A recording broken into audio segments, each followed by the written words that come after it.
Truly I say unto you, whoever welcomes one of these little ones in my name might be letting in a murderer or a drug. Let's get her to a detention center. You know, till we can figure out what's going on.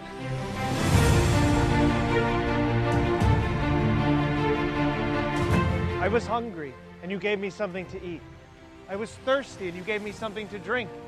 And behold, now I'm all lazy and entitled. You shouldn't have done that. Do unto others as you suspect they might want to do unto you. What is a man profited if he gain the whole world but lose his soul? A lot. He has profited a lot. One soul for the whole world, that is an amazing deal. Why do you look at the speck of dust in your brother's eye but ignore the plank in your own? Because of her emails. Yes. If a man strikes you on the right cheek, turn to him and shoot him. That is the law. If you want to be perfect, go. Sell all the possessions that you have and give the money to a solid mutual fund. By this, they will know that you are my disciples. That you say, Merry Christmas! Christ! Christmas! That's my name in there, and I put it in there because I wanted it in there so we could all celebrate Big Boy Jesus' birthday time! Okay? Okay.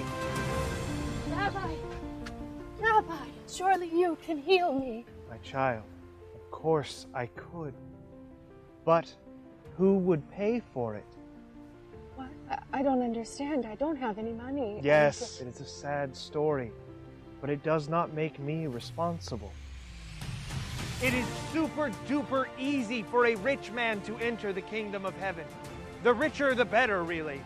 Maybe get a solid gold house, just to be sure. Love your neighbor as yourself.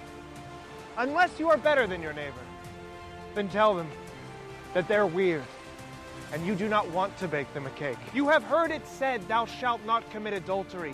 But I say to you, any man who looks upon a woman with lust in his heart should go ahead and do what he's gotta do. Lord, your followers grow hungry, and we have only this fish and bread. Oh, sweet.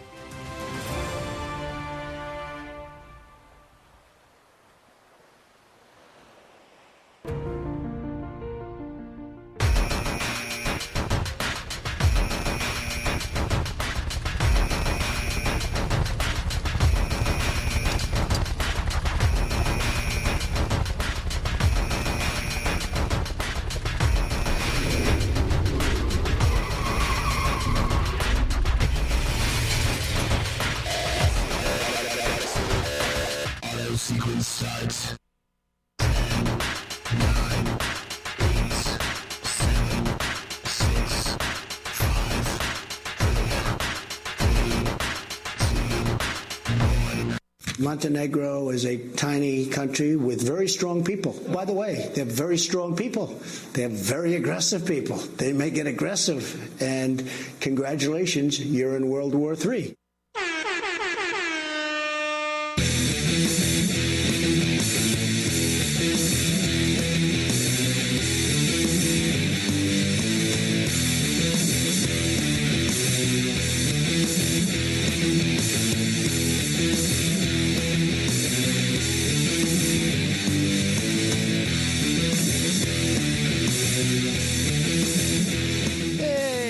Welcome. It's that time again. Matt Connarton Unleashed. We are live on this rainy, dreary day in downtown Manchester, New Hampshire. We're live on WMNH 95.3 FM and Comcast 97 in Manchester, streaming worldwide at WMNHradio.org and on Facebook via Facebook Live on the Matt Connarton Unleashed Facebook page. It is Thursday, June 13th, 2019. 603-250-6007 is the number to call. 603-250-6007. Or you can opine in the Facebook Live chat as well. And over there on the couch, for the first time on Matt Connarton Unleashed, someone if you're a regular listener of the morning show here at WMNH, you might be familiar with him, Mr. Michael Martineau. How are you? Thanks for having me. That mic sounds funny. What is going on over there? I have no idea. I mean, it's nothing you... it sounds strange. Do me a favor. Can you switch to the other mic? I'm going to mute that one. That sounded really weird. Okay. Oh, that's better. Thanks for having me. Yeah, there we go. What was going on with that? That was very, very odd. Okay. All right. So anyway, Michael Martineau is here. You may have heard him on the morning show, and this is his first time stopping in here. And you and I met, if I remember correctly, at Scumpy's show there. Yeah, at DEF CON show a couple weeks ago. The DEF CON show, yes. Yeah. We were there supporting our friend, Jeff Stumpy Lorente or something, whatever his name is. Hi, welcome to Matt Connarton Unleashed. Who's this?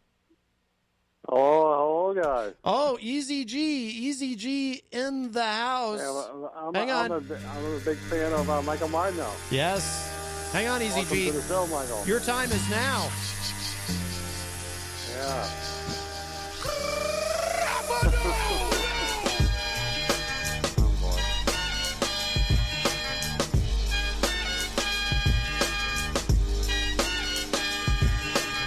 Your time is up, my time is now. You can't see me, my time is now.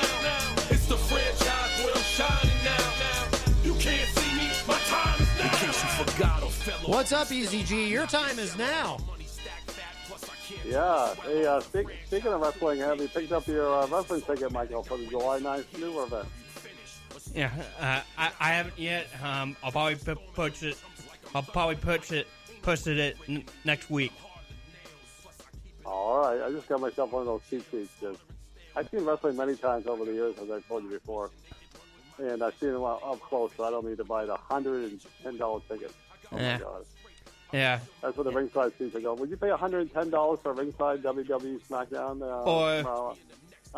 Matt? I would not, but I'm an NXT snob. Oh, there you go. Hey, well, have a great show and happy Thursday. Well, hang on, Easy G. I have a question for you. Is it, jeez. He doesn't listen, Michael Martineau. Yeah. He just doesn't listen, but that's all right. We'll play him out anyway. It's gonna be 5 pounds of courage, buddy, base, 10 pants with a gold tee. There you go. That was Easy G. Did you know that's actually him rapping on that track with John Cena? Like, he does the second verse. Did you know that? I did not, Emo. I know that's a lie. No, I would never. Have you ever heard my show? Be honest. It's okay. I've listened to spots here and there, but not like an entire show. So you've probably heard enough to know that I'm a very honest man. I don't ever make anything up about anyone. By the way, though, I will say this. Now, Peter White was just here a few minutes ago, and of course, you're very often on the morning show with Peter White. Were you aware of his various health issues? Who, EGG or Peter? No, Peter White. No. Oh yeah, he's got all kinds of weird stuff going on. I thought maybe he had discussed it with you. I definitely I have hepatitis. Can you believe that? Okay, I'm going to stay away. And herpes, the double H. Yeah. Isn't that incredible? I mean, the poor guy. Yeah. It gets worse. I definitely I have swamp ass. And then there's this. I definitely I have osteoporosis. So we got to keep an eye on him, Michael Martineau. That's all I'm saying. We got to keep an eye on Peter White for his own good. Hi, welcome to Matt Connarton Unleashed. Who's this? Hello? I think somebody pocket dialed us. Oh, all right. Well, we got to hear the windshield wipers there. Now, speaking of EZG, Michael Martineau, are you ever on the show at the same time as EZG? We used to. You kind of just had enough of him? Or because I have to work with him over at the Snow Arena and at the ballpark the past couple years. So yes, yeah, I can tolerate him, but sometimes you can tolerate him. Yeah, but that's not the same as like you're not gonna hang out. Like you wouldn't be seen in public with him necessarily. Or sometimes we are seen in public together, or like we pass each other on Elm Street sometimes. Does he say hello to you? Because he's a big star now, and he doesn't always say hi to people. Both Peter White and I have been, on multiple occasions, easy-G'd, if you will. He always tries to say hi to me since we work together. So. Right. Well, you're the bigger star. Yes. I mean, that is clearly true. You are the bigger star. Yeah. And he can only hope. I mean, he's a big star. He's got his own entrance music and everything. But ultimately, he can only hope to ascend to the heights that you have ascended to. Yes. Yeah, he can only hope. He can only hope. And let's be completely honest. He's never going to get there. No, he's not. I mean, it just doesn't seem feasible. Yeah. So, but he can try. I mean, God love him. He can try. By the way, okay, yeah, so we met at Scumpy's show. Yeah. I was there. You were there. Easy G was there supporting our friend. Yeah. What's his name? It's Jeff Scumpy Laurinaitis? Lorenz, yes. Yeah. I always forget. Yeah. I don't know why. A great friend. I was happy to support him. So I received I did receive earlier today a message regarding the show, a suggestion. And the person who sent me this asked to remain anonymous, or as our very articulate president might say. An anonymous, really an anonymous, gutless coward. He sounds like he's having a stroke there, doesn't he? Yeah. So anyway, so someone sent me this, and I did tell him that I would keep this anonymous, or as the president says, anonymous. Let's see. I wonder if he thinks that by dragging out the S's, it will distract us from the fact that he can't pronounce the word. An anonymous, really an anonymous, gutless, because he says coward. He doesn't just say anonymous. He says anonymous. Yeah. It's very strange. He really maximizes that sibilance. I think it's a hypnotic technique. And that's why all the MAGA people are under his spell. I wonder what MAGA people think when Trump speaks in gibberish. They probably think that he's just speaking in a way that us mere mortals cannot understand, because he is a stable genius. So this is the anonymous message that I received. Let me back up. Okay. So I don't know if you're aware of this, Michael Martineau, but Easy G called the show, was it yesterday, I think, and was rather insulting to John Hopwood and I, because we've been working on this jingle. We've been working very hard on this jingle for Goldenrod. Have you heard it? I have not. Oh, you have? Oh, here, let me play just a little bit of this, because we found some background music for it. Because Easy G, as you know, works at Creamland. Yes, I do. Creamland. Am I right? But Goldenrod is really the place to be. So we've been working on this jingle. So let's see. Here it comes. I'm just going to do a little bit of it for you. I got to warm up my throat. Me. Okay, here we go. Goldenrod, I really like your food and your ice cream. So much better than Creamland. So there you go. So that just gives you a little taste of that. So that's good, right? Yes, it is. Yeah, well, Easy G didn't think so, and he called. John Hopwood was here as well, kind of ruining the song, frankly. But Easy G called and was very insulting. He does not support his friends the way some of us support our friend Jeff Scumpy Leonopoulos. So I received an anonymous message that said this. Not only did Easy G insult you guys on yesterday's show, I feel he's the reason why the Bruins lost. Around the time he was talking about beating the Bishop, he also kept saying, when the Bruins win the cup. I feel he jinxed them. If you bring this up on your show, I'd like to remain anonymous on this one, because I can't see him, and his time is now. So I'm a little afraid. Now, what do you think? Do you have any thoughts on this? I like both places. It's but. Yeah, I think it extinct him. I actually went to Chunky's to watch the game last night, and then to get him see destroyed last night. I'm like, and well, I didn't know Eric said that until you just said that now. So it's like it was a disappointing loss for the Bruins, but there is a Manchester native on the St. Louis Blues, so.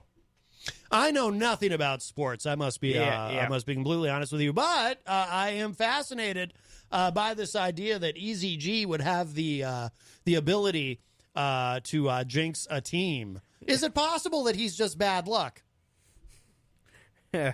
Sometimes he can be, and yes, absolutely. Yeah. Hi, welcome to Matt Connarton Unleashed. Who's this?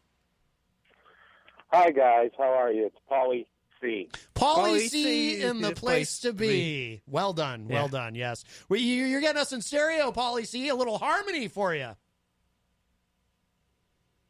What? We gave you some harmony there. Did you hear that? We both. I did. Yes. That was beautiful. Thank you so much. Thank you, and thank you for not being insulting like Easy G is when we try to do creative things on the show. We appreciate that. Well, this is what I was calling about, actually, was about Easy G. Now, I don't know if it's because he's just oblivious in general, but the calling thing is getting out of control. I mean, he calls, and he doesn't let anybody else talk. Now, is this because of the fact that he only has 1,000 minutes on his phone and he's got to cut it short? I think it might be you're going to make him cry. I don't know why. But, yeah, he does tend to he's not much of a listener. He's a talker. He's not much of a listener. But, he's not. I don't get that. I don't understand that. What is it with him with that? It's frustrating. I mean, yes. Does he do that because he doesn't want to, interrupt the show? I'm trying to get a handle on that because there could be multiple reasons that are completely harmless. You know what I'm saying? Right. I've heard that he's got a phone that only has not like everybody else where it's unlimited, where he only has a certain amount of minutes. Mm-hmm. So he wants to cut it short, or could it be for the fact that he's just trying to be courteous and he wants to just say his piece and free up the phones for other callers? Yes. Or is it something else where he's just thinking that the public just strictly wants to hear him and he's giving us all a dose and thank you, I'm now going to step off the soapbox and move on with my day? I mean, what is it? Well, when you try to talk back to him, he doesn't listen to you. Right. And you just you want to jump off the Notre Dame bridge after a phone call with them. Oh my goodness. It's just like, dude, I'm trying to talk back to you. Don't hang up. Don't hang up. And it's like that. I mean, it's almost his signature thing. Yes. Well, he's not the only one who does that. Have you ever heard one of Mike Doyle's calls? No. Well, yes, I have. I remember hearing a call where he said he just read something while he was on the beach. I was just like, ugh. Yeah. God. Well, anyway, yeah. But, Eric is not the only one who does that, Paul Cormier. What is that? I think here's what I think it is. I think he's a big star, and I think he's got a lot of obligations, and I think he's trying to – I think part of the thing, too, is he's very busy, so his time is short. He's trying to solve this Creamland bathroom issue. Did you know there are no bathrooms at Creamland? Well, is there a place to sit indoors at Creamland? I don't believe so. I thought they were legally required to have a bathroom. You don't need public restrooms. Really? Is that how it works? I'm astonished. I tell you what, I want a place where I can, regardless of whether I'm going inside or not, I want a place where I can use a restroom, and that's why my heart belongs to Goldenrod. You're right. I really You're love the food right. and their ice cream. So much better than Creamland, and you can use the bathroom. So true. Yes. Are you adding that to the jingle? I am. I'm going to have to now. Now that I know this information, I didn't realize until recently Creamland didn't have bathrooms. I'm like, what? Even a common gas station has a bathroom. That could be a whole scene in Goldenrod the musical. Yes. Oh, I love it. I love it. Yes. We could do a whole bathroom scene. Right. Oh, it's going to be great. And we need a scene where there's employees from both Goldenrod and Creamland, and there's some sort of West Side Story thing going on where there's a big gang fight, but it's actually just a lot of sort of homoerotic dancing. That sounds good. Yes. Oh, it's going to be a big hit. We're going to win some Tony Awards with this, Paul Cormier. I think you might be right. Yes. Who in your mind is the bigger star? Tony Booton Awards. Ooh. Who in your mind is the bigger star, by the way? Easy G or Mr. Michael Martineau over here? Oh, boy. Well, I got to tell you. Oh, by the way, hi, Mike Martineau, one of my morning show buddies there. Yep. Yes. Mike and I just spent Sunday afternoon together in lovely downtown Manchester. What were you doing? We saw a gentleman performing live over at Panucci's. Who was the gentleman? Just some no-name musician, just performing, making a group of people happy. Outdoor block party type of thing. Oh, all right. Very nice. Yeah. It was myself and Mike Martineau and Eddie Murphy. And Eddie Murphy was there. Wow. That's fantastic. Stephen Philbrook. Wow. I didn't know you knew Eddie Murphy. That's amazing. Can you talk him into please doing, at some point before he dies, just one comedy special of stand-up comedy? The world is waiting for him to return to the stage. Well, he's not a comedian anymore. He's decided to not be funny anymore. Years ago. But still, I mean, it's Eddie Murphy. My goodness. He doesn't have to wear the leather suit. He just has to tell some jokes. Just want to hear some jokes. From what I saw on Sunday, he's white now. So. Oh, wow. No kidding. Okay. Well, I mean, as we learned with another musician, you can do that, but the side effects are horrendous. You get in all kinds of trouble. Right. Yeah. And then you die. I don't know if this was alopecia or I don't know what was going on, but yeah. Well, it was Eddie Murphy, all right. Alopecia makes your hair fall out. Oh, what am I thinking of then? Rosacea? Maybe that's red. Yeah, that's redness. What did Michael Jackson have? I don't know. I think it just No, there's a condition where you turn white. Oh, where your skin where you lose pigmentation in your skin. Right. That's right. Yes. But it's not what is that called? It's not being an albino, because that you're born with. So I don't know what that's called. Yeah, but Eddie Murphy has this, whatever it is. This is terrible. Does Easy G know about this? He can put it in his entertainment report. I don't know. He could. Yes. Does Peter White have this? I have alopecia. Oh, great. Now I just said that. Fantastic. Yes, you did. Yes, you did. I just saw Peter White right before the show. I was very happy to see him alive and walking around because he has all these maladies. Yeah, I know. Especially the swamp ass thing. That's awful. Oh, yeah. My condolences, Peter. And that's only going to get worse as we get into summer. I mean, he's going to need to put some powder on that. There's no getting around it. One of the funniest days was when we were all like checking our belly buttons for lint. Do you remember that episode? No, I don't. Yeah, that was like a month ago. Oh. And how we were talking. I think Chrissy Cantor was there. No, I don't think she was there. I think she was just commenting in the chat box. But yeah, we were all saying how guys get lint in their belly button. Or I think it might not have been Chrissy. It might have been Peter's girlfriend, actually, Stephanie. And they were saying how girls don't get lint in their belly button. Right. Only guys do. And then Peter lifted up his shirt and he pulled out this enormous belly button lint ball that just like the biggest thing I've ever seen in my life. So. Oh my goodness! Wow, I actually get dryer lint in my belly button. I don't know how it gets in there, but it's very upsetting. Oh, Rocky Huber in the Facebook live chat says maybe they tell EZG there's no bathroom so he doesn't steal the toilet paper. Yeah, that's probably the truth. He's onto something over there. I bet you anything. You know how sometimes on the morning show you guys play that game, like guess what's in EZG's fanny pack or whatever? I bet there's a roll of toilet paper in there. Guess what's in his what? His fanny pack or whatever he carries. Doesn't he carry? Because he's always got some kind of bag with him. I didn't hear pack. You cut out. Oh, Angela Philbrook says, and I'm never sure how to pronounce this, vitiligo is losing pigment. Ah, okay. Thank you, Angela. Or vitiligo or something. I always thought that was an Italian artist, but apparently that's the skin condition where you lose pigment. Right, yeah, vitiligo. Vitiligo. He painted the 16th Chapel or something. Oh, yes. So there you go. Right. Well, so vitiligo, yeah, that's where you lose the pigmentation in your skin. Right. So are you out of work? Or there's the sirens.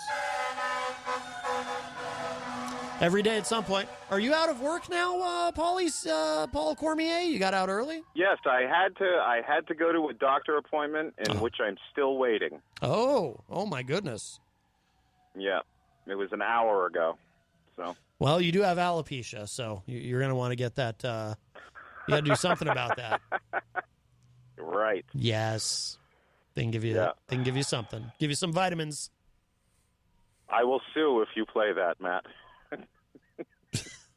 I don't know why you would say something like that. When have I ever done something like? What are you even talking about? How dare you, sir? I can't believe it. Right.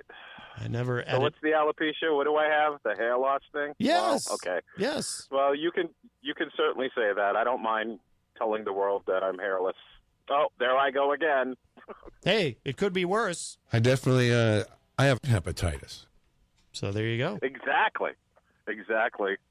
You could have the double H. Hepatitis and herpes, the double H. So be grateful for what's not wrong with you.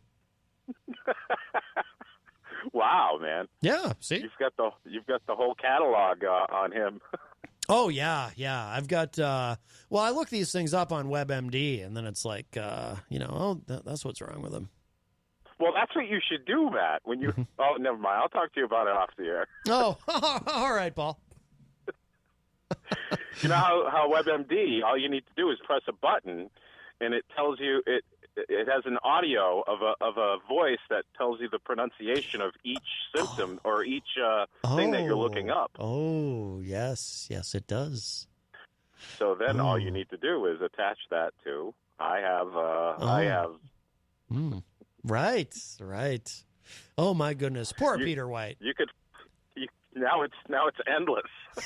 He's going to have every. You could find the world's strangest things. He's going to sound like a raging hypochondriac. Right. He's going to have all this stuff wrong with him. Wow, this is God. Poor guy. Find really long ones too. Find really long, unpronounceable ones. Right.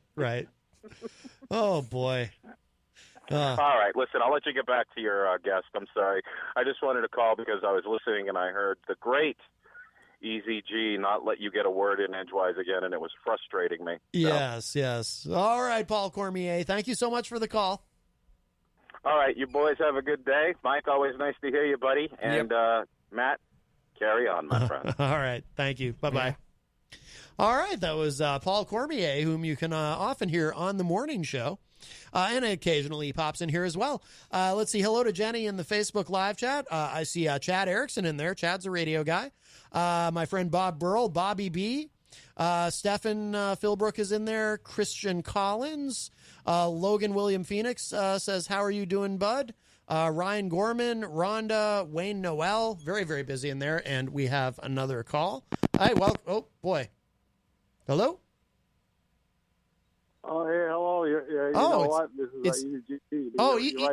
Easy G. Hang on a second. The same reason y'all could love me is the same reason y'all condemn me. A man's measured by the way that he thinks. Right, sorry, Easy G. I did your theme music. What'd you say? Say all that again.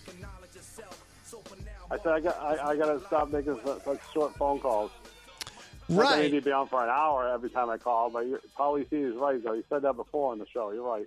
I got to do better. So. I don't think it's so Paulie C is listening. I will try to do better. I don't think it's the length of the call that he's talking about, Easy G. I think he just wants you to put your ears on, so to speak. He wants you to listen. Right, but sometimes he wants to ask a question, or Peter White asks a question, and I've already dropped the phone call, and that's when Paulie C gets frustrated. Or Peter White my mother gets frustrated sometimes. I hang up on my mother by accident sometimes. You hang up on your mother? Hey, son, he says you hung up on me again. I don't like that. So that's bad when you do it to your own mother by accident. I don't mean to. Do that to your own mother. What kind of son like are else you? in life. It's just a bad habit. I'll tell you, Easy G. I'll tell you. Be nice to your mother. You don't want to get your mother, do that to your mother. That's always a bad thing. Why do you say that? To do it on the show, but why do you say that so aggressively? You shouldn't do that to your mother. Side, You should. I'm sorry. What?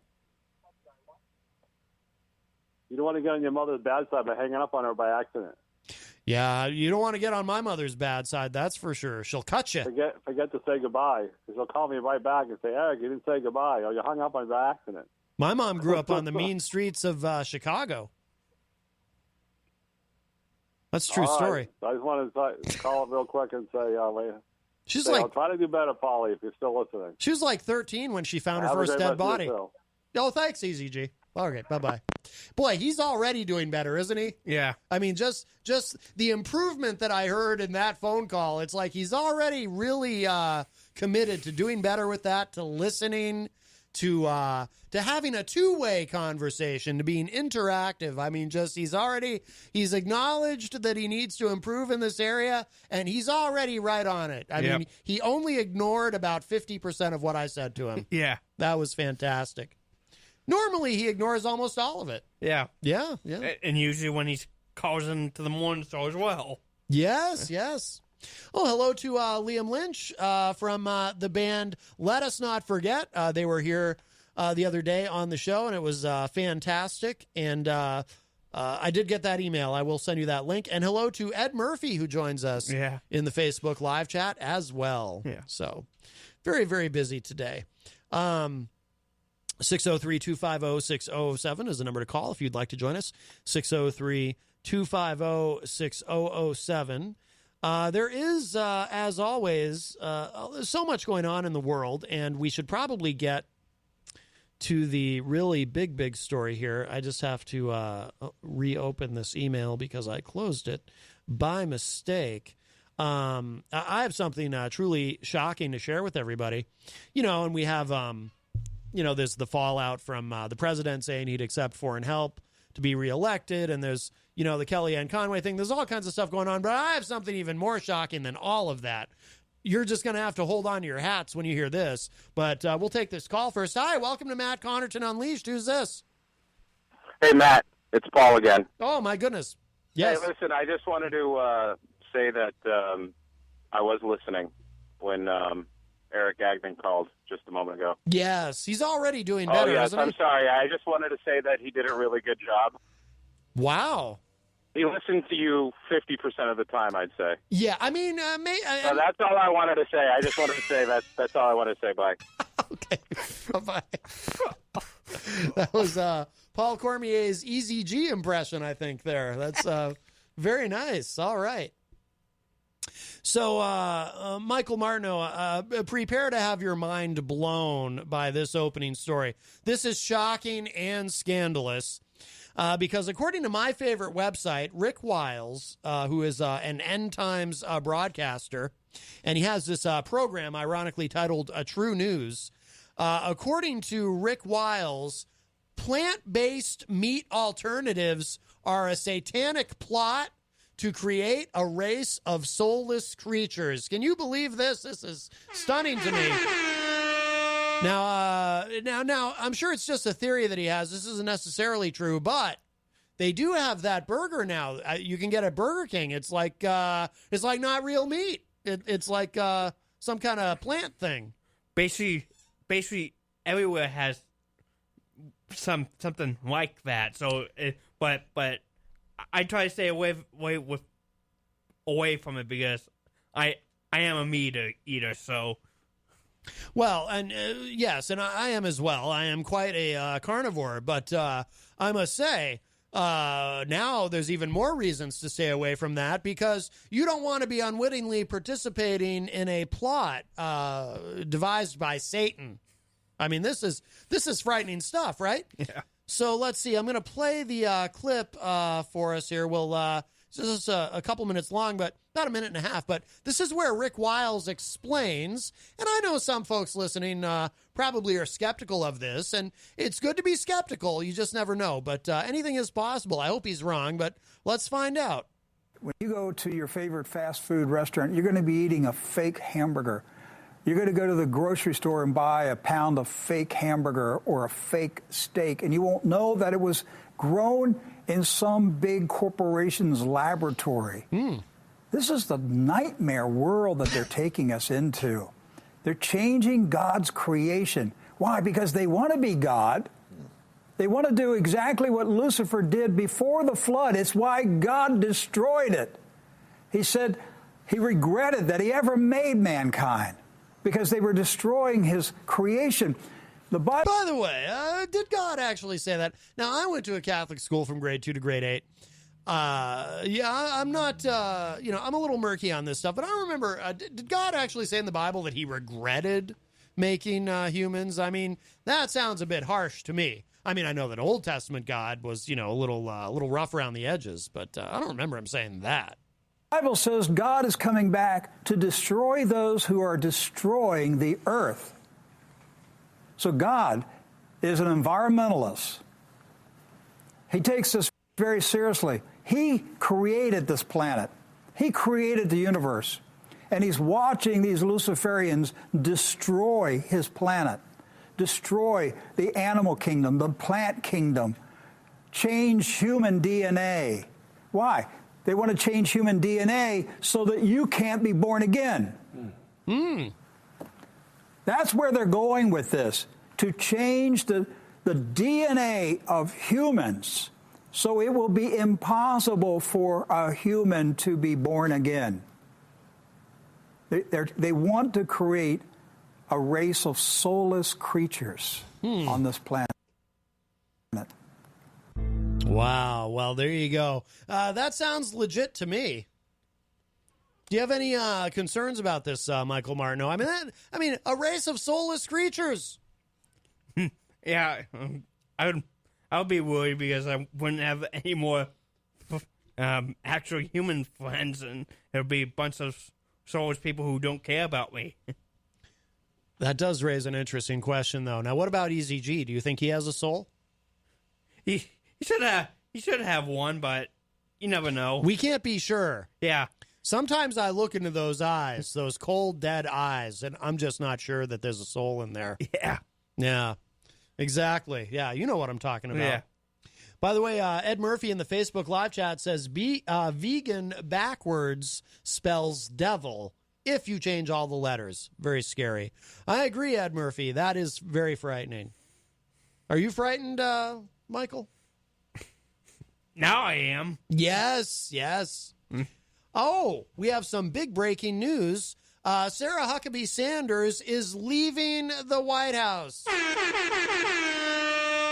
Well, who's going to, I was going to say who's going to lie to everybody on behalf of the president, but he's got other folks to do that, I suppose. Yeah. Politico reporting. This just happened, actually. White House Press Secretary Sarah Huckabee Sanders is departing at the end of the month, President Donald Trump announced today.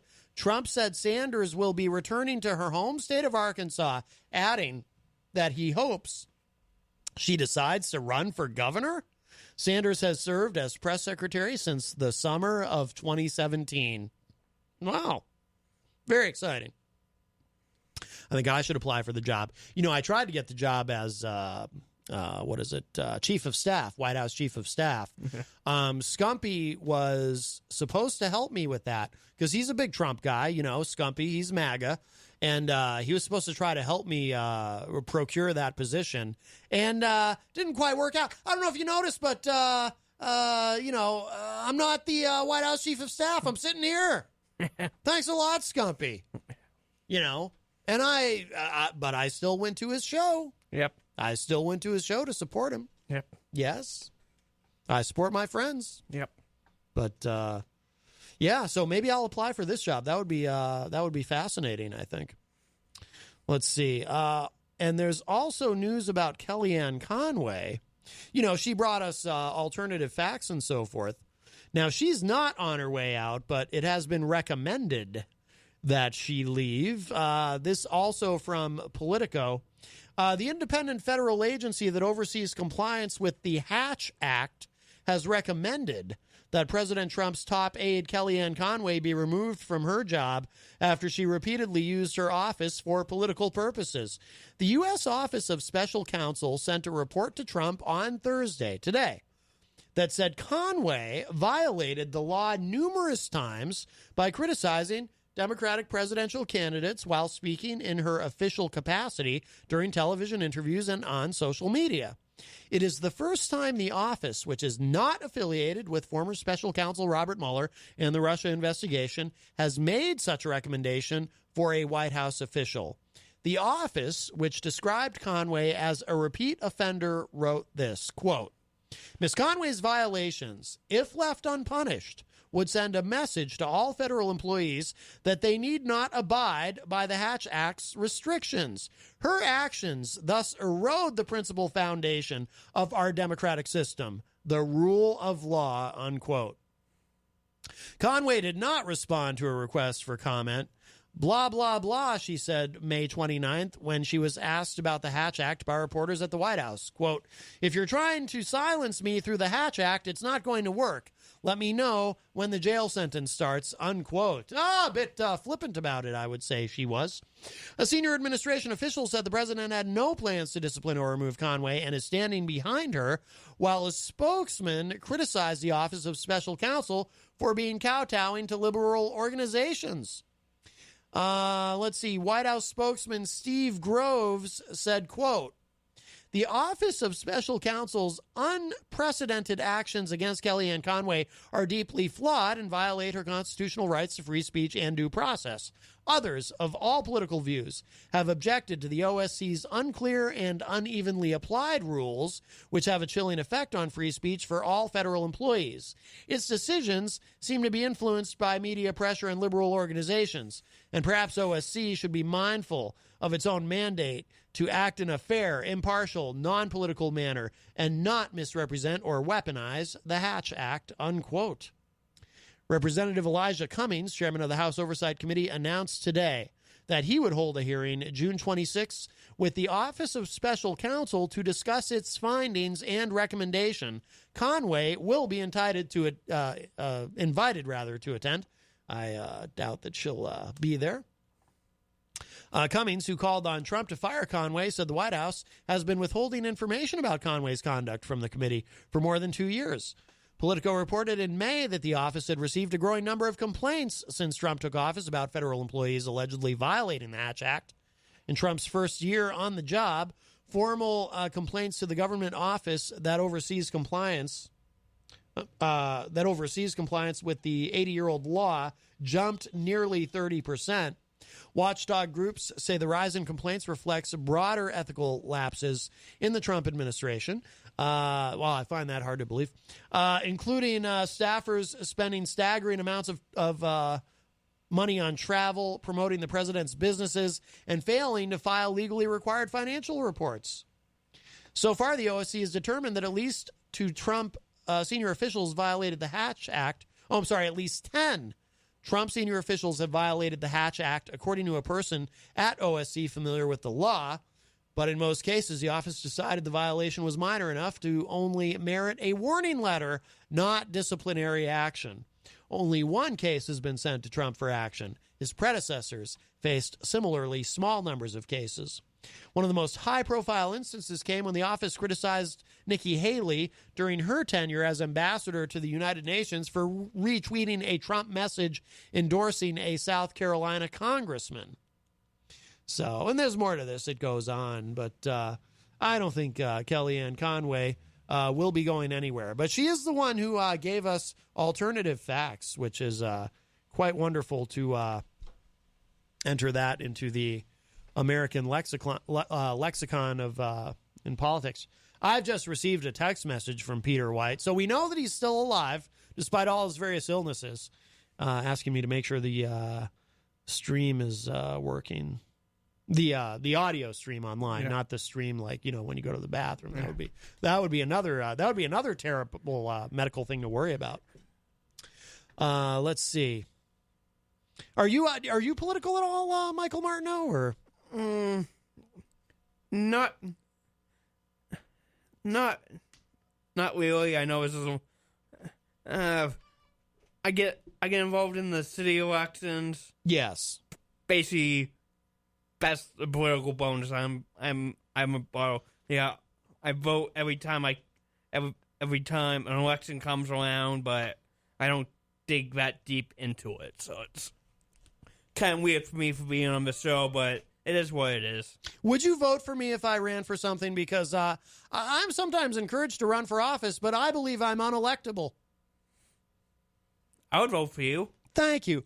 I noticed you hesitated, but that's okay. You know, because I don't really. I've only known you for a short while of time. So. Right. I can tell you this about myself, Michael Martineau, and here's why I feel that I can earn your vote. I'm right about practically everything, and I'm wicked smart, as we say here in the Northeast. What position would you go for? Well, I would like to be master and ruler of something, but I need to find a political office that has master and ruler in the title. Now, that's been a challenge because I Googled it and I can't find anything, but there's got to be something. Yeah. Well, keep your ears open for me. Yeah. Would you vote for Easy G? Let's say Easy G was running for master and ruler of something, like the universe. Master and ruler of the universe. Would you vote for him? Do you think he'd be a benevolent leader? I would not vote for Easy G. You would not. So, then, we can, I think, accurately deduce, if I were running against Easy G, you would vote for me. Yes. Thank you, yes. So you then would vote for me to be master and ruler of the universe. Yes. Thank you. Now, I'm going to hold you to that. I mean, it's none of my business what you actually do in the voting booth, but I will use that endorsement. Yeah. So it's going to be on my website. Oh, Jenny says Matt the Mayor sounds nice. Yeah, but Matt the Mayor, it sounds like a cartoon, doesn't it? Yes. You know, like something you'd see on Nickelodeon. Yeah. It's time for Matt the Mayor. And then it'd be fun if there was a cartoon version of me, though. I would like that. Yeah. Let's see. I wanted to talk about.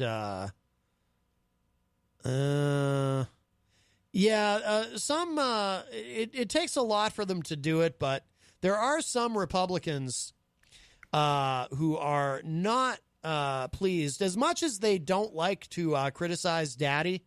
There are some Republicans who are a little bit displeased with Trump saying he would be open to receiving opposition research, quote unquote, from foreign powers. You know, he was asked by George Stephanopoulos if it would be, actually, I should find the clip really quick.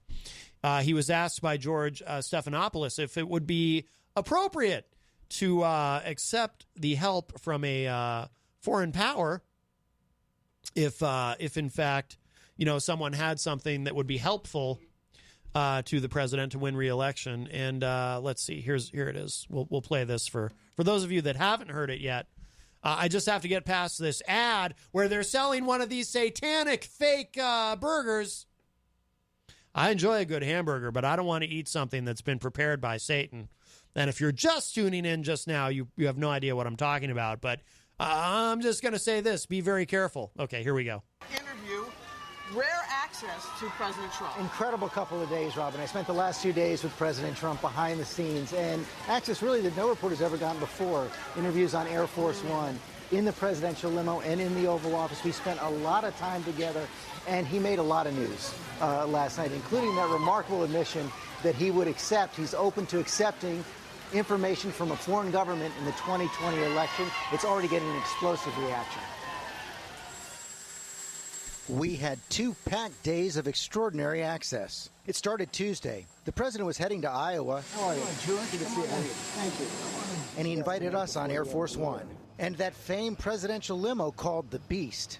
This is some piece of machinery. Oh, this is amazing. And while the president landed in one part of Iowa, Democratic frontrunner Joe Biden in another. Donald Trump is trying to take away your protections for pre-existing conditions. I asked the president about those reports that he's trailing Biden in the polls. Well, I don't believe those polls. There's no way he beats me in Texas. So but even your own polls show you're behind right now, don't they? No, my polls show that I'm winning everywhere. I don't know. We've all seen these reports that with 15 out of 17 states, you spent $2 million on a poll and you're behind. In 15 out of 17 states. Nobody showed you those polls because those polls don't exist. Those polls don't exist. You mean I'm losing in 15 out of 17 states? Those polls don't exist. I just was given a meeting with my pollster, who I frankly don't even believe in pollsters, if you want to know the truth. You just run a campaign, and whatever it is, it is. But I just had a meeting with somebody that's a pollster, and I'm winning everywhere. But the president wanted to know more, so a few seconds later, he asked to go off the record to call his campaign manager. Just call Brad on the phone, and I want to ask him that question, okay? And those polls still on his mind the next morning when we meet. He'd already tweeted about it. On Good Morning America today, they had that phony polling information. I explained to you last night that it was phony, but you didn't do anything about it. You should have, but it was late in the evening and perhaps you didn't get a chance to call. I didn't see the piece this morning. I listened to, I've studied those polls. I've heard the explanations for them. Ultimately, it doesn't matter. But why does it bother you so much? Because it's untrue. I like the truth. You know, I'm actually a very honest guy. As we talked in the Oval Office, the president's son was heading to the Senate Intelligence Committee for more testimony. Your son, Don Jr., is up before the Senate Intelligence Committee today. And again, he was not charged with anything. In retrospect, though, by the way, not only wasn't he charged, if you read it, with all of the horrible fake news, I mean, I was reading that my son was going to go to jail. This is a good young man, that he was going to go to jail. Don Jr. had been caught up in the Russia investigation because of that Trump Tower meeting in 2016, which he set up expecting to get dirt on Hillary Clinton from the Russian government. Okay, let's put yourself in a position. You're a congressman. Somebody comes up and says, hey, I have information on your opponent. Do you call the FBI? I don't think. Coming from I'll Russia, tell you what, you do. I've seen a lot of things over my life. I don't think in my whole life I've ever called the FBI. In my whole life. You don't call the FBI. Life doesn't work that way. The FBI director says that's what should happen. The FBI director is wrong because, frankly, it doesn't happen like that in life. Your campaign this time around, if foreigners, if Russia, if China, if someone else offers you information on an opponent, should they accept it or should they call the FBI? I think maybe you do both. I think you might want to listen. There's nothing wrong with listening. If somebody called from a country, Norway, we have information on your opponent. Oh, I think I'd want to hear it. You want that kind of interference in our elections? It's not an interference. They have information. I think I'd take it. Robin, I got to tell you guys, that was just a stunning moment for me, for the president to admit it like this. This has been at the heart of the debate for the last 2 years, foreign interference in our election. All right. Well, I wanted to mainly just play the clip. We don't need to hear the Now, I will say this, Michael Martineau, if I'm running against EZG for the office of Master and Ruler of the Universe, and you have some dirt on EZG you want to share with me, I will gladly accept it. Now, you're not a foreign power, so it's not the same thing, but actually, I would accept it right now. If you have any dirt on EZG that you want to share with me, I mean, it's just us guys talking. If he has, some dark secrets or something, you know? His feet stink. Yeah, well, I think we all know that. I mean something I can use again, like a bombshell, an October surprise. There's got to be something. Oh, you know something. There's something you're not saying. I'm trying to think. Yeah. You got a big smirk like, oh, should I tell him that? That's really embarrassing. But, I would use it. I'm shameless. Look, I just want to win. Oh, and serve the constituents and stuff. Yeah. But, that too, whatever. But, yeah. All right. Well, if you think of something, you don't be shy, because it's important that we can't have EZG as master and ruler. I mean, we could, but don't you think it'd be a little weird? Yeah. I, on the other hand, I can be trusted. Yeah. You sound skeptical. I can be trusted. Trust me. Yeah. You trust me, right? Yes, I do. I have an honest face, and clearly I have the best intentions. Clearly. Yes, you do. Thank you. Yeah, that's very good. You should be my campaign spokesman. You just tell people, Matt, look at him. He's got an honest face. He has the best intentions. You could do that. You could be my Kellyanne Conway. I mean, you could still be a dude. I'm not suggesting anything drastic. I don't mean literally. I just mean you could be like, you wouldn't have to tell. I know what you're saying. Right, yeah, I'm just saying. Not that there'd be anything wrong with, it's 2019. You can be whoever you want. However you self-identify is your deal. I'm just, Not EZG, though. He's locked in. He's locked into who he is. Yep. Yes. So, according to Politico, Jenny says, looking mighty cute in those jeans, Maddie. That's a little random. Thanks. Politico is reporting Republicans lash Trump for being open to foreign oppo. GOP senators vowed they would immediately turn to the FBI if approached with foreign dirt. Oh, my goodness. You know, within 48 hours, they'll forget that they were ever critical of Trump about anything, because that's how this tends to go. They will criticize him just enough, and then, MAGA people start getting upset. It says, soon after Trump sparked his latest all-consuming controversy, Lindsey Graham of South Carolina spoke to the president and urged him to rethink his willingness to use foreign opposition research against his political opponents. All right, well, here's the actual quote. One of these days, Miss Lindsay is going to guest host the show, I think, so I've really got to get this impression down. Okay, here we go. The law is pretty clear. You can't take anything of value from a foreign government. He says, I didn't say I did. I said sitting down and talking to somebody is not a crime, but it's probably not a good idea. I don't agree with you, unquote. Asked whether Graham's comment got through to the president, the South Carolina Republican replied, he understands where I'm coming from. As a close Trump ally, Graham's exchange punctuated the alarm that senior Republicans have with Trump's comments that he'd likely take foreign dirt if offered and would, quote, go maybe to the FBI if I thought there was something wrong, unquote. Many Senate Republicans are now moving swiftly to distance themselves from Trump's willingness to use foreign opposition research against his political opponents, even as Trump dug in further on Thursday on Twitter. Those senators said that being offered campaign fodder on opponents is simply a way of life in politics. They pointedly refused to endorse Trump's remarks. Let's see. Senator Mitt Romney, Republican of Utah, said, quote, accepting the work product of a foreign government or the effort of a foreign government to try to influence an election of one candidate or another, it simply strikes at the heart of our democracy. It's wrong. It's antithetical to our democratic principles, unquote. Senator James Lankford, Republican of Oklahoma, added, quote, I was just surprised he wouldn't say he would immediately turn it over to the FBI or DOJ. There are going to be international conversations all the time. There's no way to avoid that, but the natural thing is to be able to turn it over, unquote. Lankford is also a leading proponent of election security legislation. Several senators up for re-election vowed to call the FBI immediately if they received such information.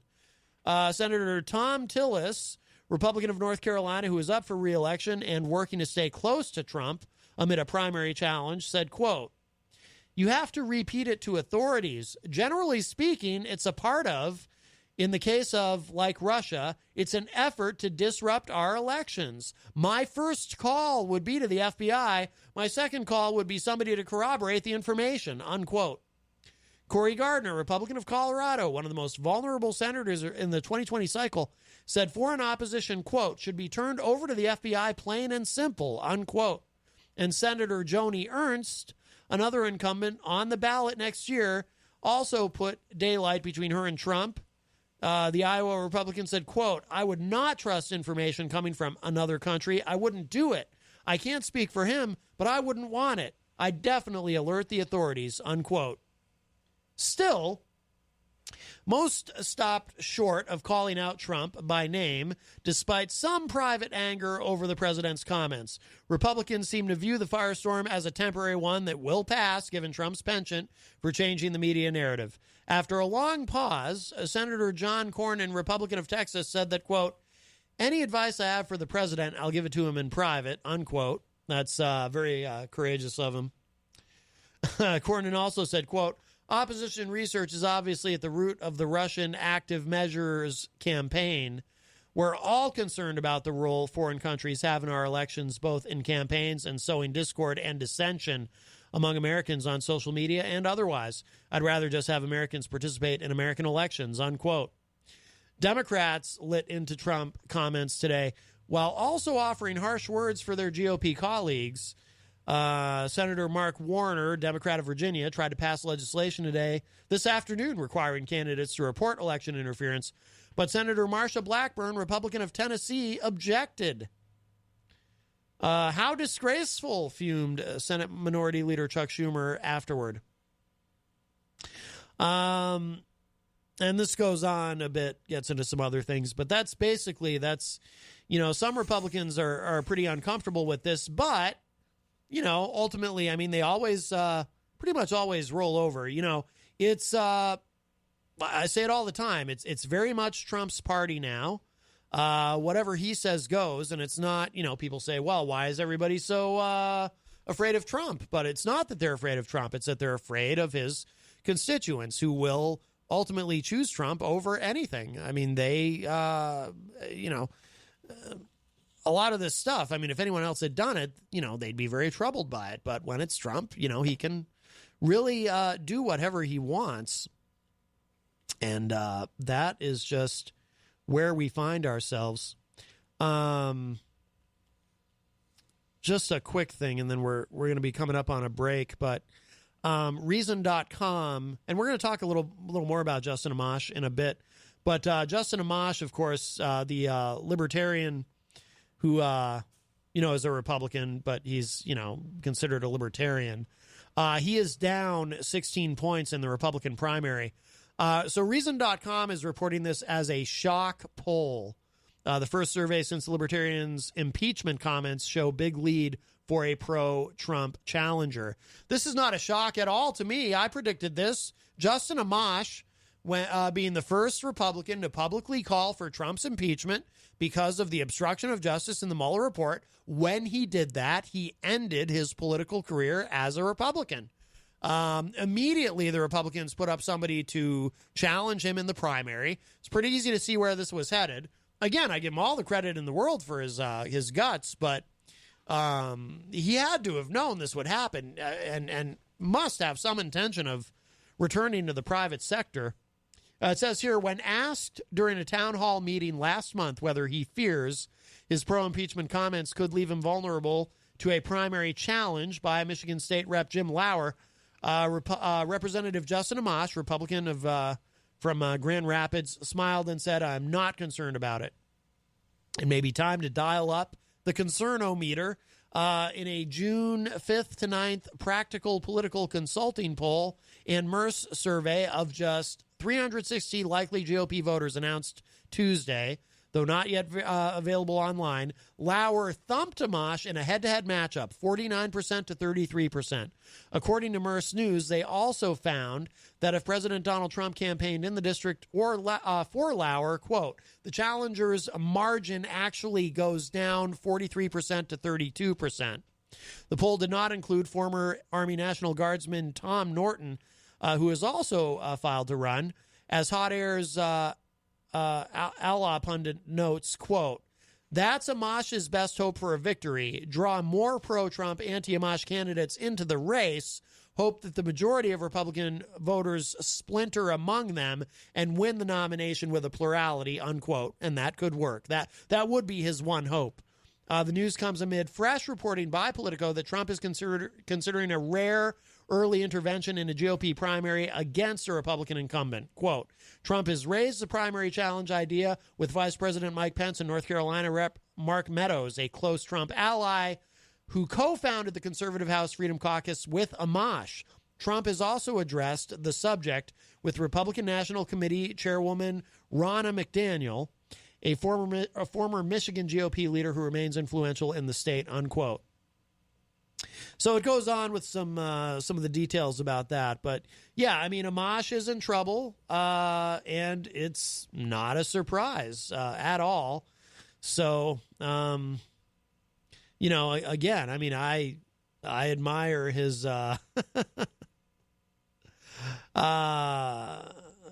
know, his courage. I mean, if it in fact was not his intention to, you know, to end his political career, then, you know, he took a hell of a risk. He put himself out there, and we'll see what happens from there. But he did respond to a Don Jr. Trump tweet earlier, and we'll talk about that after the break. But we're going to take a break. How are you doing over there, Michael? Are you sticking around, or 20 more minutes before I have to head out. Okay. All right. Well, we're going to take a quick break here. And I played this the other day, but I opened the show with it, so some of you might not have heard it. But this is a fun song for, I think locally here in the city, they're going to be raising the pride flag on Friday. So here, this is for you, Vice President Mike Pence, if you're listening. And, of course, Marcus Bachman.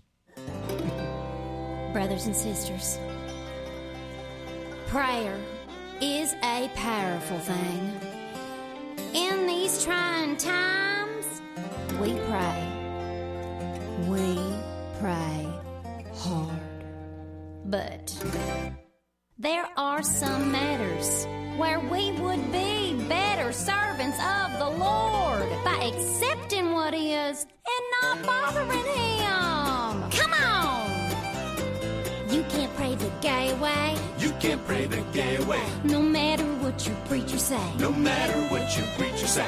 There's no fighting D&I. You can't pray the gay away. Mama, oh mama, you can't blame yourself just 'cause your baby boy took your high heels off the shelf.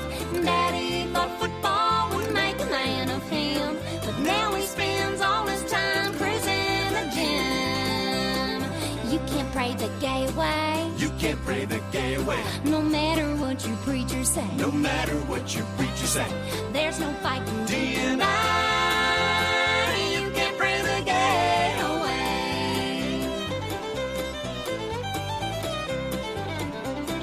Well, the Reverend Bill at the Church of Christ says he needs reprogramming. That boy ain't right. Sent him off to camp where he could get fixed. Half the summer of his life never saw so many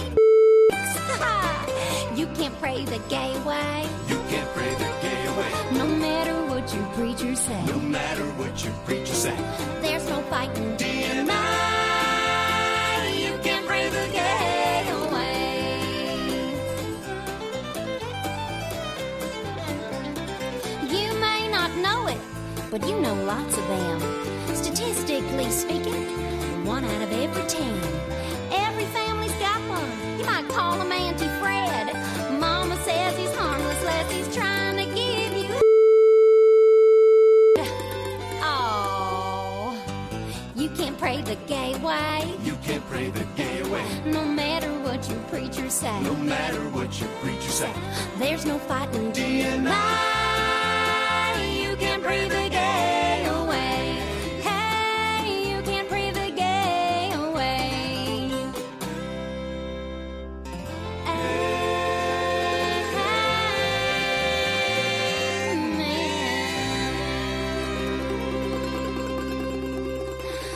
Hallelujah. Bless your heart. I don't like them putting chemicals in the water that turn the friggin' frogs gay. Do you understand that? Turn the friggin' frogs gay. Serious crap. Gay. Frogs, friggin' frogs. It's not funny. I'm gonna say it real slow for you. Gay. Frogs.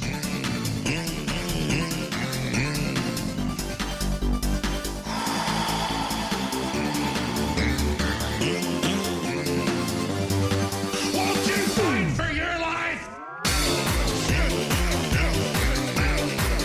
Frogs, friggin' frogs. I don't like the frogs. Gay, friggin' frogs. Frogs.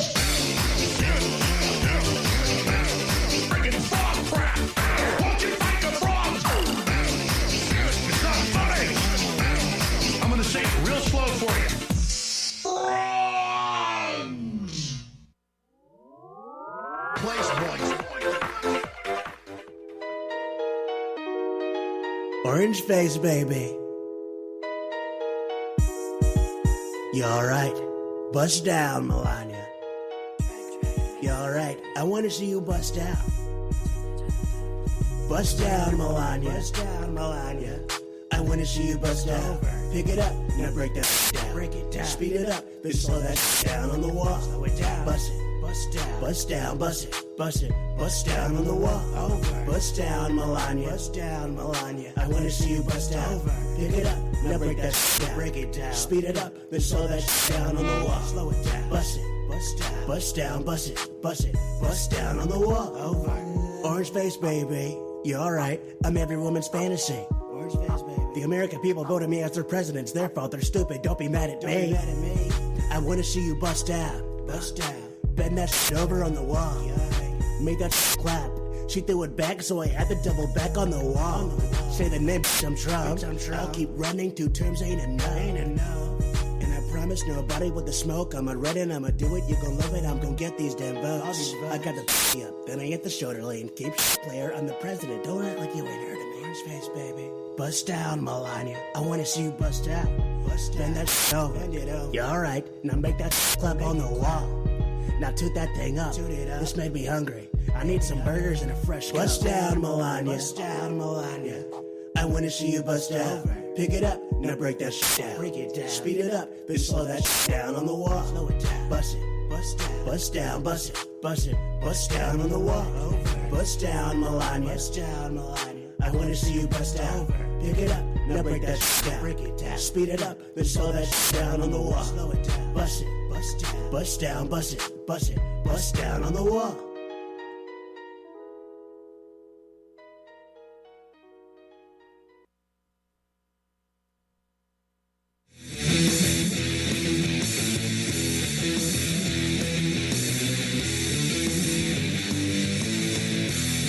Hey, everybody. We are well in hour number 2. Matt Connarton, Unleashed. We're live on WMNH 95.3 FM in downtown Manchester, New Hampshire.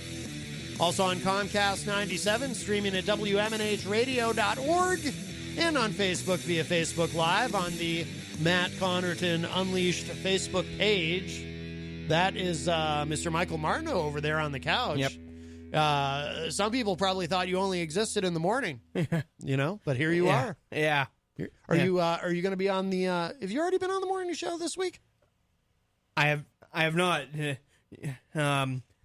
Just because it's summer, I'm trying to reduce my schedule and all that because I'm extra busy during the up part of the year. So occasionally I'll make an appearance here and there if I feel like it. But I use the summer to sweep in and all that with all my prior obligations during the rest of the year with school and all that, but I'm actually going to a political fundraiser right after this, so... Oh, for Alderman Barry? Yep. And let's be honest, too, I mean, you're a busy guy because you're a much bigger star than Easy G, and we know how busy he is. Yeah. Yes. Yeah. I keep as busy or greater than Easy G with all I do, so... Yes. I don't think he could keep up with your schedule. No. No, he can barely keep up to the schedule he keeps now. I know. Well, what do you think his problem is? His health. Yes. Well, this must be something he can do about that. Yeah. Why doesn't he go see a doctor? I mean, if he doesn't take care of his health, before you know it, he's going to be like Peter White with all these maladies. Yeah. I mean, can you imagine? Can you imagine, like, if Easy G woke up and had to look in the mirror and say to himself... I definitely, I have... Swamp ass. I mean, that would be terrible. Yeah. All right. Well, I'm glad we agree. I just saw something on Reuters about... it's a little disturbing. Oh, Fred Bonig from the Daily Ripple is in the Facebook live chat, by the way. Hello, Fred. Nice to see you. The internet here is running a little slow, so I'm having a issue seeing what the links that you posted, but those will load eventually. Apparently, the United States is blaming. Here it is. U.S. This is from Reuters. Oh, there's a picture of Mike Pompeo. Okay, it's finally loading. U.S. blames Iran for tanker attacks in the Gulf of Oman, and oil prices rise. And I see something like this. Oh, Rocky Huber says the fundraiser is for the alderman. I thought he was going to say it was for the master of the universe. Well, Rocky Huber, I am going to have to raise some money if I'm going to run for master of the universe, especially if I'm going to be running against Easy G Eric Gagnon. It's going to take money It's going to take a lot of money to beat him. Yeah. And yes, I will accept money from PACs and corporations and so forth. Here's the thing, and I should establish this right up front before I do throw my hat into the ring, so to speak. I can be bought, and I hope that that's clear to everyone. You know, I'm very much for sale, Michael Martineau. So you can help me spread that message. Yeah. So I get nervous when I see this. U.S. blames Iran for something because it really does feel like there's some wagging of the dog going on here. And I'm concerned that John Bolton and his very frightening mustache are going to convince Trump to go to war. Fred says Sarah Sanders quit. Yeah, we touched on that earlier in the show, Fred. Sarah Huckabee Sanders is moving along. Well, her job must be exhausting.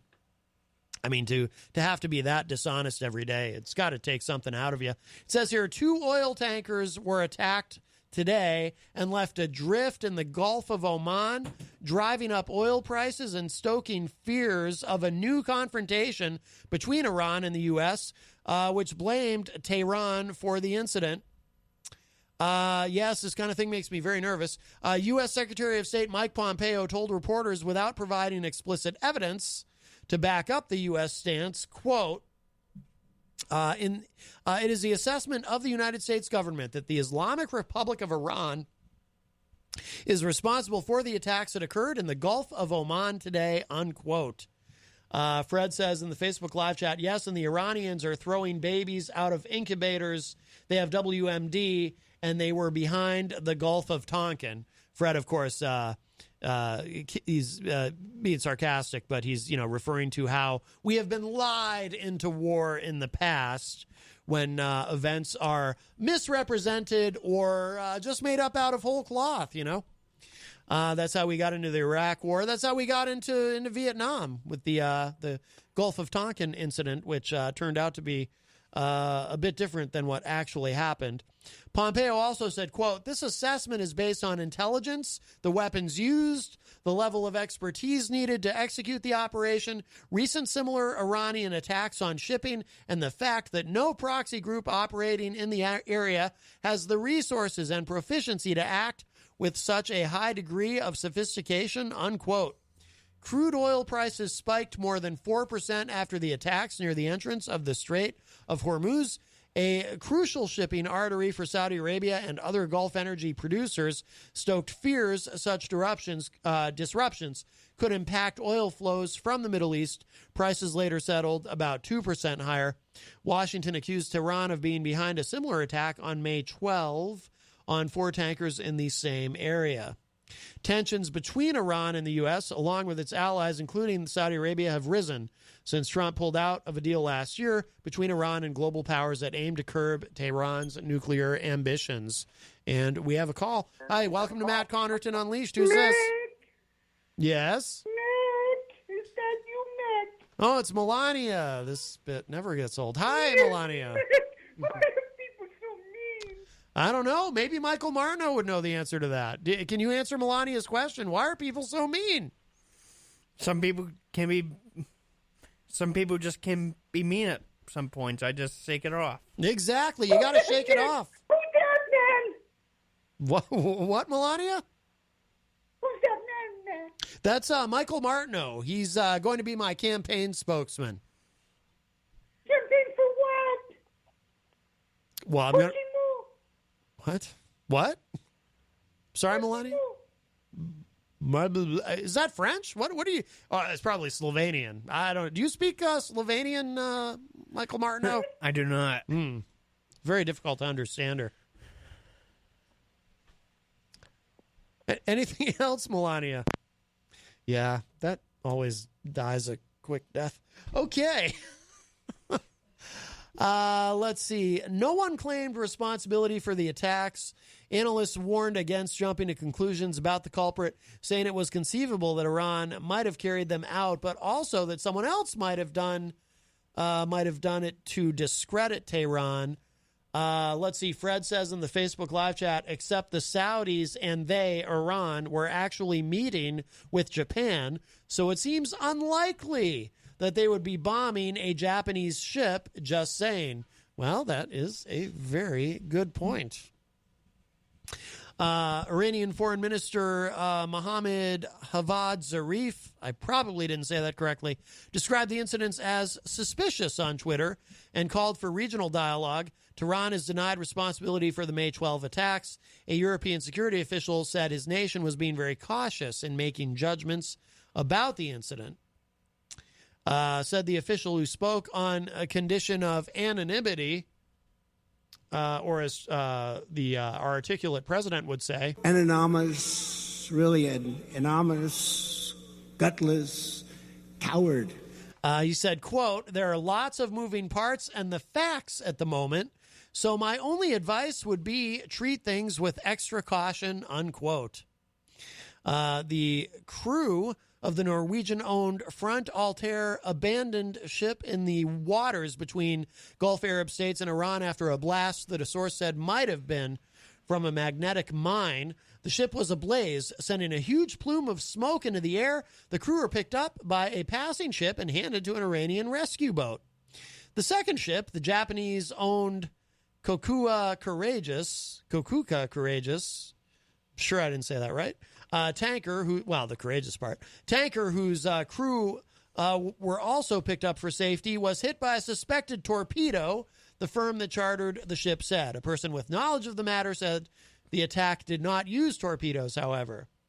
An unexploded device, believed to be a limpet mine, was spotted on the side of the Japanese tanker, a U.S. official told Reuters, speaking on condition of anonymity. If confirmed, the next steps might be to deactivate or detonate the device.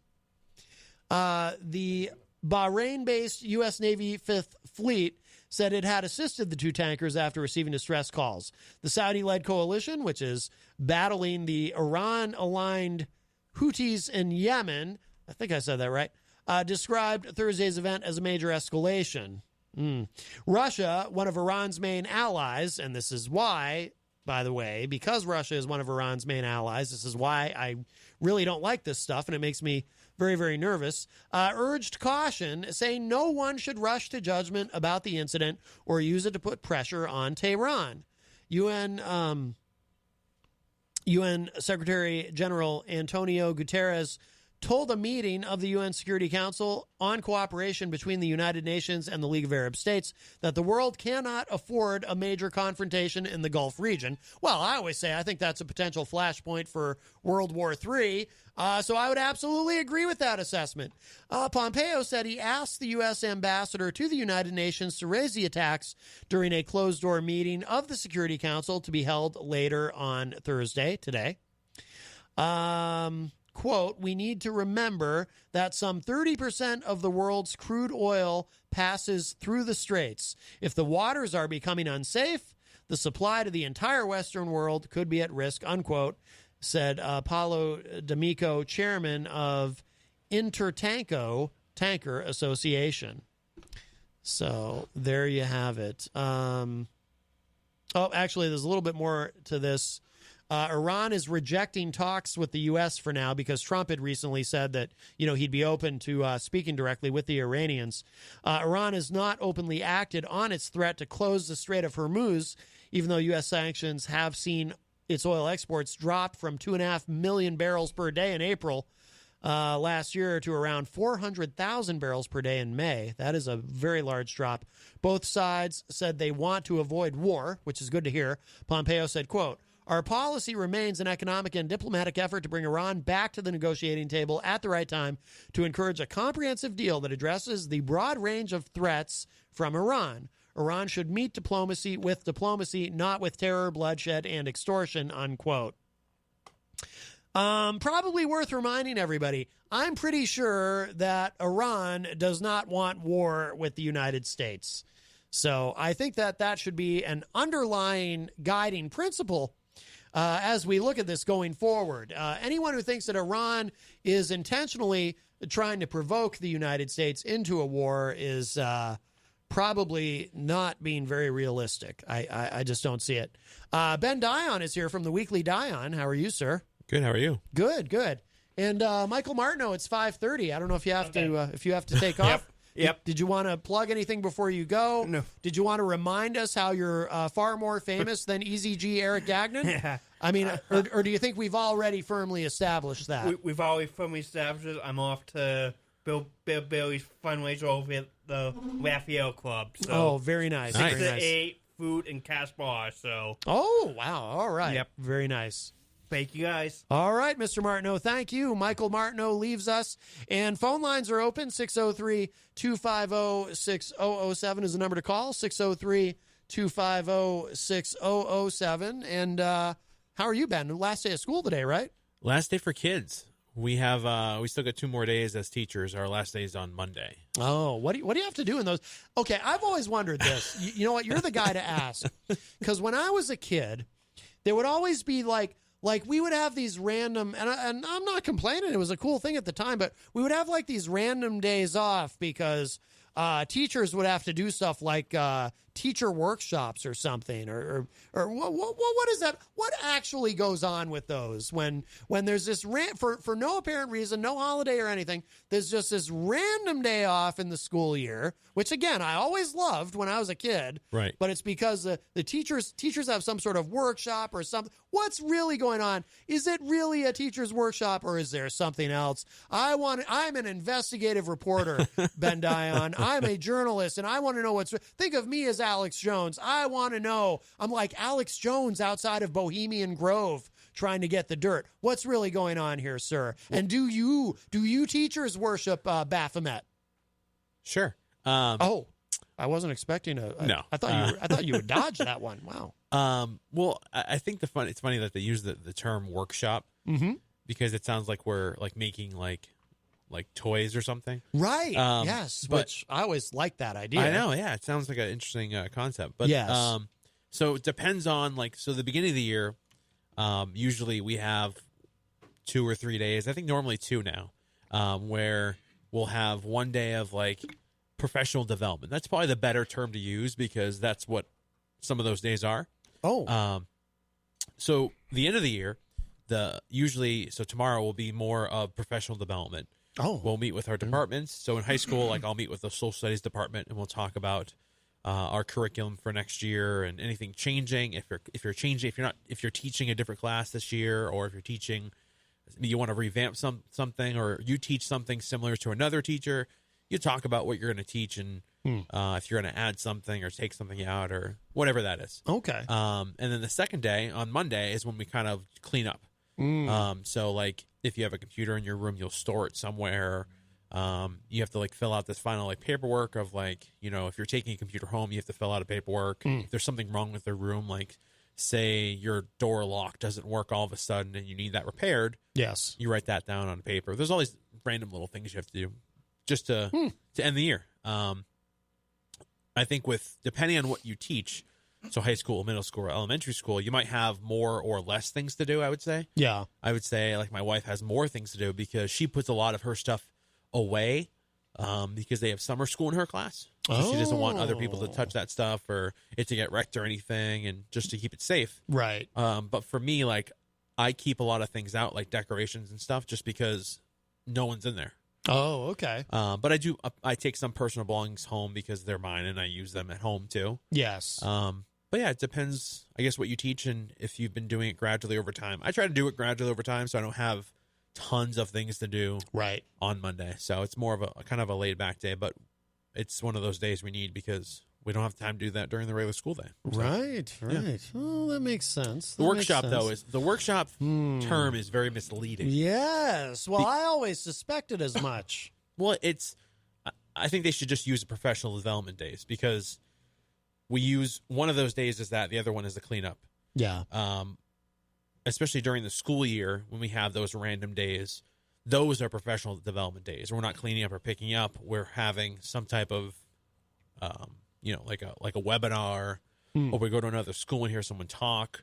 Yeah. Or, whatever it may be. Yeah. We sign up for. Usually if they sign up for ahead of time, the district will offer some stuff that they, at different schools, whether it's a webinar or trainings. I would say trainings is a better word. Workshop, yeah. Workshop always sound like we're going to go make some toys for Santa or something. I always I always thought growing up, there's something not right here. There's something they're not telling us, this whole workshop concept. That's not what's really going on. They're not really making toys. I wish. And I was right. Well, the students always ask that too. Like, what do you even do?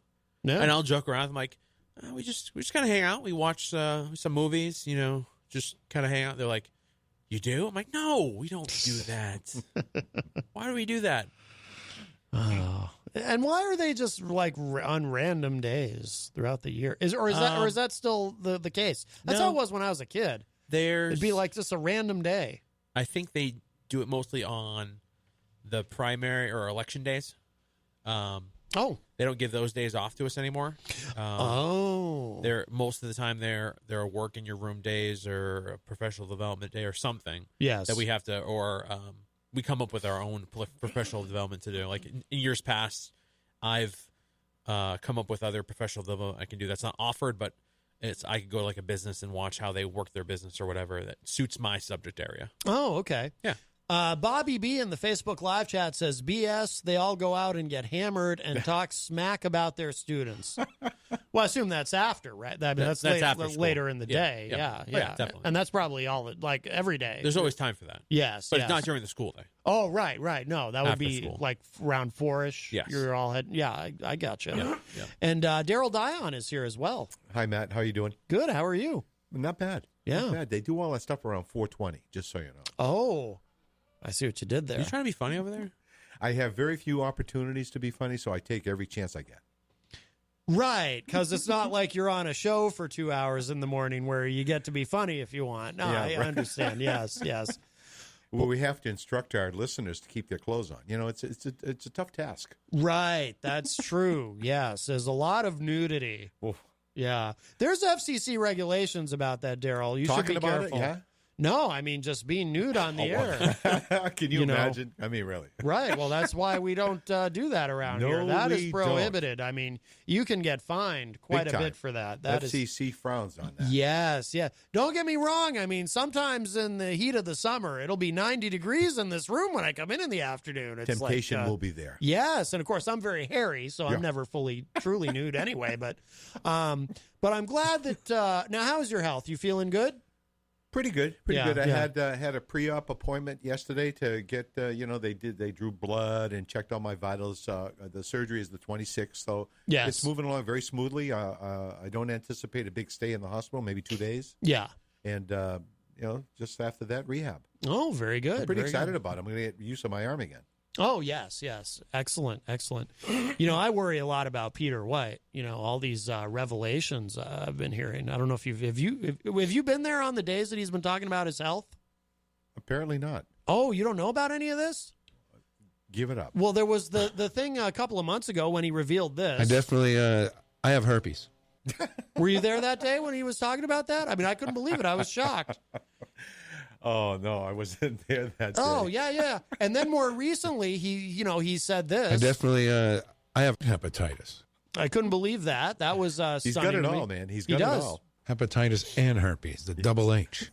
Yeah, and I was like, and I'm hearing this, and I'm just, I'm devastated. I'm like, I hope he's all right. I mean, these are things that there aren't necessarily cures for. You know what I mean? So probably not, he's probably kidding. Oh, I don't know. I mean, does he sound like he's kidding I definitely, to you? I have hepatitis. No, he doesn't sound like he's kidding to me. And then I was really stunned to hear this. This is one of the more shocking things. I definitely, I have swamp ass. I couldn't believe it. The poor guy. Whoa. The poor guy. I wanted to tell him, serious dude, affliction. You got to put some powder on that, right? I mean, in the heat of the summer, it's only going to get worse. He's got to nip that in the bud now. Yes. You know what I mean? Otherwise, he's going to be just walking around just terribly uncomfortable. One hurting puppy. Yes. And then, he's very tall, right? Like, what would you say? He's about 6'10", 6'10 and a half, something like that. He usually has to duck when he enters the room. I think he's actually 6'4". Well, give or take a 6 inches. Well, you know why? Because he's shrinking. He is. He's shrinking because he also revealed this. I definitely, I have osteoporosis. Couldn't believe it. The poor guy. So give him some calcium pills or something if you have any. Yeah, absolutely. Yeah. So next time you see him, he might be all shriveled up. I'll be seeing him tomorrow, so we're going to see. Yeah. So I hope he's all right. I mean, I saw him today briefly. He was here when I got here, and he seemed all right. I mean, good. he's strong. He's dealing with it. But I just I still can't get over this. I definitely I have swamp ass, and you can tell it's difficult for him to speak about this publicly because his voice kind of changes a little bit. Right, a lot. It's like so you can tell it's hard for him to get the words out. It's like like if I have to, like anytime that I've revealed something like that, like a private health matter on the air, it's been, like if I say, I once had a prostate infection, my voice, I don't do that intentionally. It just changes when I say it because it's uncomfortable. Automatically. Literally very uncomfortable. Right. Yes, that was a long time ago. Yike. Boy, I'll tell you, that was, but it is a period of my life that is forever burned. And I do mean burned in my memory. Yes. Wow. You don't ever want that. No. So, yeah. But you're good except for those shoulder surgery? Yeah. Ben, anything wrong with you? No. Thank goodness. Besides my dad, walk around my dad, that's the only thing. Right, yeah. I mean, so that affects, does that affect you psychologically? Just socially. Yeah. Just socially. Like, have you ever just had to look at your father, as I've often had to do with mine, and say, you just don't understand me and you never will? Have you ever done that with your dad? He's shaking his head no. I don't think so. No. I don't think so either. Really? No. Realistically, no. I'm wondering about that shirt, though. That's a nice shirt. Huh? It's a pink. Is it salmon or pink, do you think? I'll go with salmon. I think it's salmon, but at first I was kind of thinking pink. Yeah, but it's hard to tell. It's more salmon than pink. It takes a confident man to wear pink.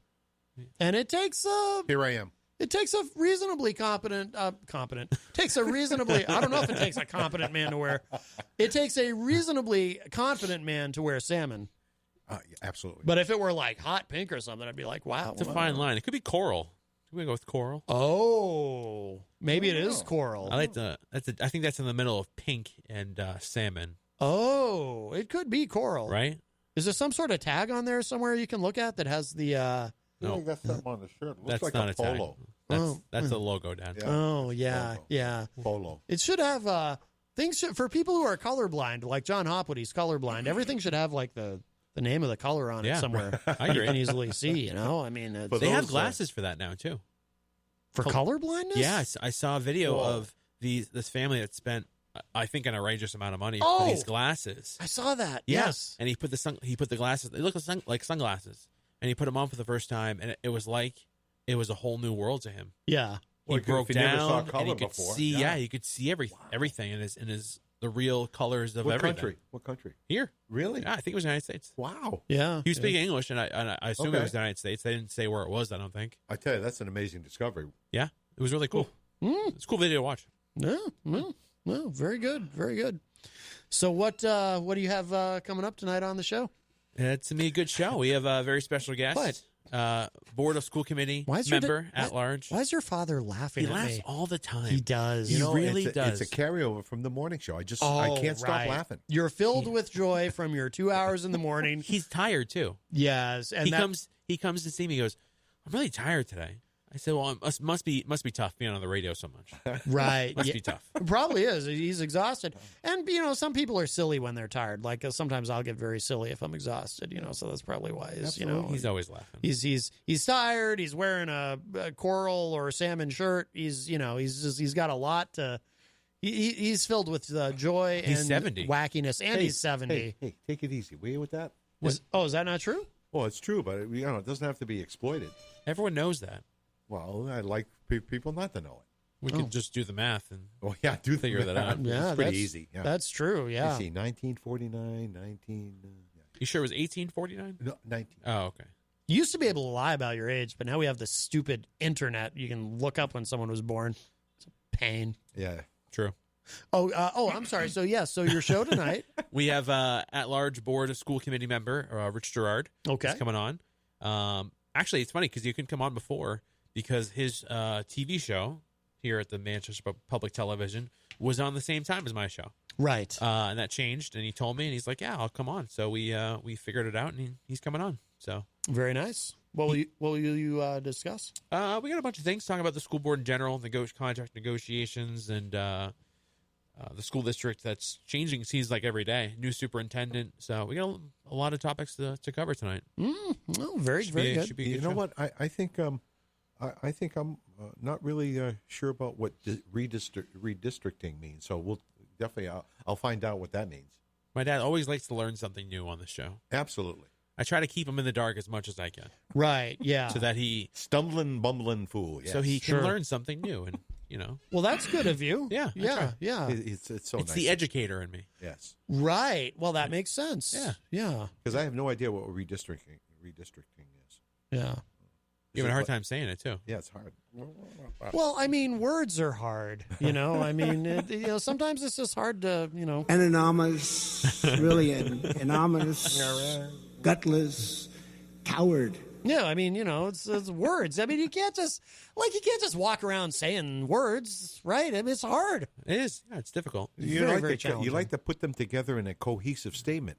Right. And we know folks that can't do that. Well, yeah. Well, yeah, that's true. Sometimes even people with very large brains can't do it. Very, very large brain. He said, Donald Trump, they don't know what to do. Never happened. I often do that. I'll tell someone how large my brain is and how smart I am, and then I'll follow it with something completely incoherent that makes them go, wait, he just said he had a large brain, and then he said, don't know what to do, never happened. I wonder, what do MAGA people think when Trump speaks in gibberish? Do they think he's actually just saying something I think? So sophisticated us mere mortals can't understand him? Could be. Yeah. Perhaps. But they also could think he's speaking in tongues. Oh, to favor the evangelicals. That makes sense because Perfect sense. He is a deeply religious man, as we all know. Yes, I got to tell you though, Matt, when I wake up in the morning and get this, first thing I see on the news is to see our commander in chief once again open his mouth and put his foot in it. Yes, that interview with Stephanopoulos was something else. I got to tell you, I know. Wow, and he's got the whole. He's got the FBI community, his own Republicans, just like, what the heck is this guy talking about? Right. Like you wouldn't want to tell anybody that you've spoken with the enemy. Isn't giving aid and comfort to the enemy, isn't that a treasonous act? Just a wild guess. Technically, according to the legal definition, it's if you are cooperating with an enemy that we're currently at war with. It has to be at war against you, right? Okay. So treason doesn't actually happen because we haven't declared war since World War II, right? If I'm not mistaken. So it's actually impossible to commit treason, right? Technically. So he's tried to label that a couple of times on some folks. Oh yeah. Mueller and everybody. Oh, they're all guilty of treason. The dude they're guilty of something. He doesn't even know. Even by the loosest definition, that's not treason. But wow, yeah. All right, well, we will start to wrap up because the Weekly Dion is up next live right here on WMNH 95.3 FM. And if you missed any part of this show today, of course, it'll be up in just a little bit at WMNHradio.org, as all the shows are archived there. This program, the Weekly Dion, the morning show with Peter White. Will you be on tomorrow on the morning show? Yes, I will. Very good. And you can hear Darryl Dion on that as well. Of course, Off the Mark Sports, Grand State of Mind, all the great shows that we have here at WMNH. And so we will get out of here. Stick around for the Weekly Dion coming up at 6 p.m. with these fine gentlemen. And I'm actually going to leave you with, because I mentioned Peter White and I were talking earlier, and it is that time of year. We got Pride going on. So I'm going to play this. I love this song. Peter plays it all the time on the morning show. So I'm going to finish my show with it today. This is that Ween song, Homo Rainbow. Yes. I think this is really nice. So we're going to finish with this, and I will talk at y'all a little bit later. Bye, everybody. Bye, Matt.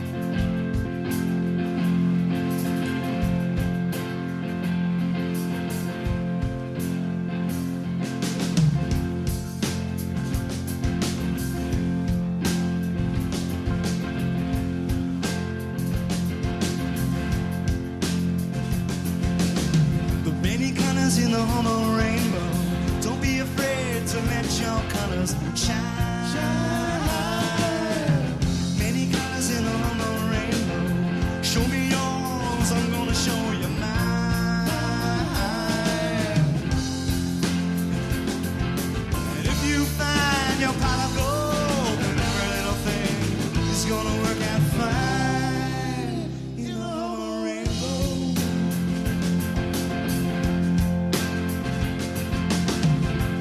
colors in the rainbow, make any shade from black to yellow.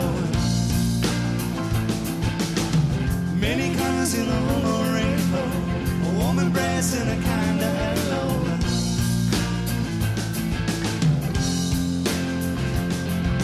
And if you find your pot of gold, then never ain't no thing is gonna work out fine in the rainbow.